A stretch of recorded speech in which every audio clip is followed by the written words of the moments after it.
What's going on, guys? This video I'm putting on some helper springs on the F150. Sumo springs to be exact. This is the model number. Mine is a 2015 F150. It is a rear-wheel drive, two-wheel drive. Part number.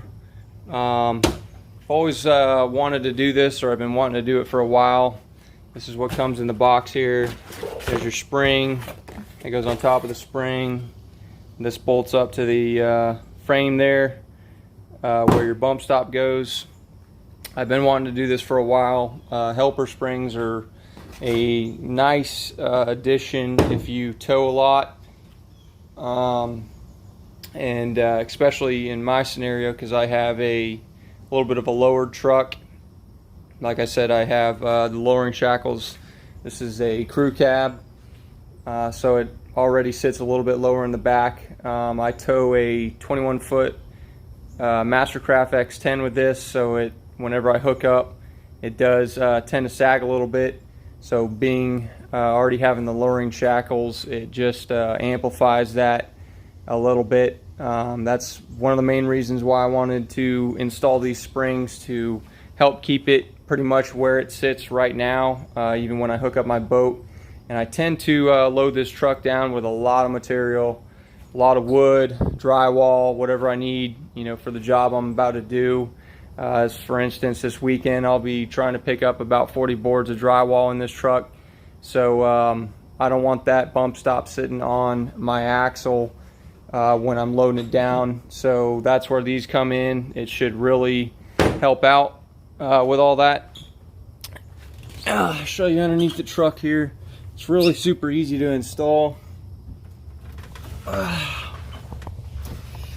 So right there we have our bump stop right above your rear axle. There's one on either side. And one of the main reasons, like I said, is when I'm towing, or I've got a lot of material in the back of my truck, that bump stop is going to be pretty close to my axle already, and if I'm driving down the road and hit a pothole or hit some rough terrain, it's going to jog my truck around. It's going to slam into that bump stop and really, jog my truck around. So this spring is going to go in place of that bump stop and hopefully absorb a lot of that impact and keep this stance pretty much where you see it now. Instead of squatting, it should help out keeping the truck kind of where it sits right now. If yours is factory, it'll be a little bit higher, but if you tow, if you got a heavy boat or trailer, and it really a lot of tongue weight, pick these up, man, because they're a lifesaver. They're really going to add a lot of stability when you're driving down the road, and it's really nice to not have a lot of sag when you're towing something heavy or hauling something heavy. They're cheap, $250 for these, and I think they're going to be well worth the money, just because I pull my boat every weekend and I'm always loading my truck up. So more stability when I'm towing and hauling, is definitely a plus. So we're going to go ahead and get to the install.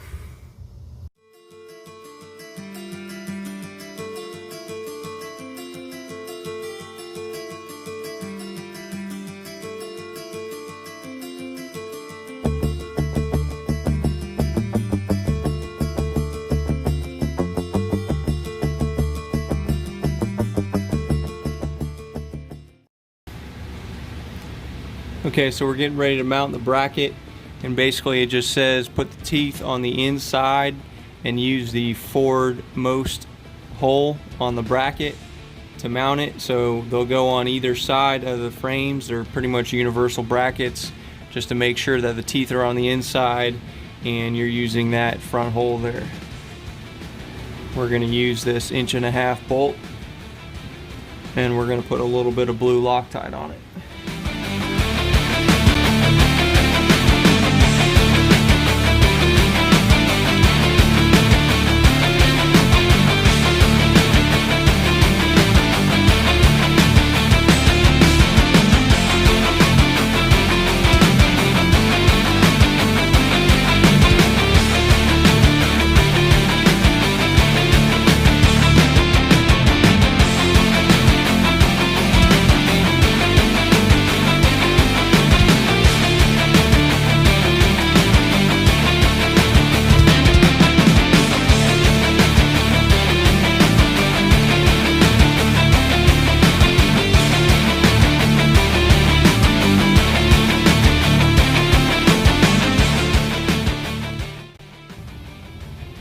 Alright, so we are done with the install. Took about 20-30 minutes there, and we got her done. So I will mention I did not use the included spacers because remember, my truck has the lowering shackles on it, so if you are riding factory height, you will need these spacers, or they are recommended, unless for some reason you want a little bit more travel room in there. So yeah, that was pretty straightforward. I used a 15 mil, 14 millimeter box wrench and a 13 millimeter socket, deep well socket wrench to remove the factory bolts there. So this is what it looks like after install. There it is.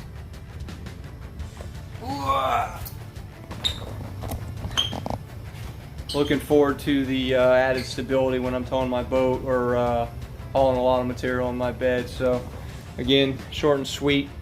If you tow a lot or haul a lot, check these out. Sumo springs. Make sure you get the right one. I think there's a 4-wheel drive model, and if you have a 2-wheel drive, then get this model right here. So that was it. You guys got any more questions? Let me know. Thanks.